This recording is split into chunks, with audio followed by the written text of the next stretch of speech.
আমার সাথে পড়ুন, বিসমিল্লাহির রহমানির রহিম। আস্তাগফিরুল্লাহ রব্বি মিন কুল্লি যামবিন ওয়া আতুবু ইলাইহি লা হাওলা ওয়ালা কুওয়াতা ইল্লা বিল্লাহিল আলিয়্যিল আযীম।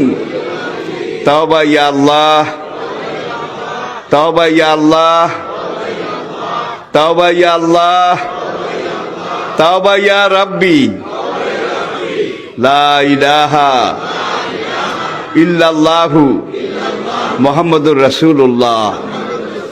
আল্লাহর কসম, পিছনের জীবনে সব গুনাহ আল্লাহ মাফ করে দিয়েছে এই তওবার কারণে, সব মাফ করিয়া লাইছে।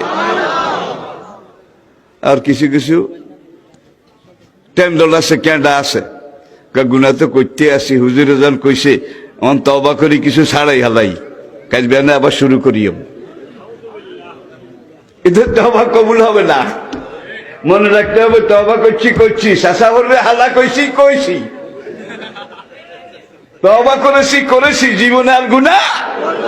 এই নিয়ত নিয়ে, এই প্রস্তুতি নিয়ে তওবা করতে হবে। নবী বলেন আত-তাইবু মিনাজ যামবে কামান লা যামবা লাহু। এইভাবে যে তওবা করেছে আল্লাহ এমন ভাবে মাফ করে দিয়েছেন যেন তার জীবনে কোনো গুনাহ নাই।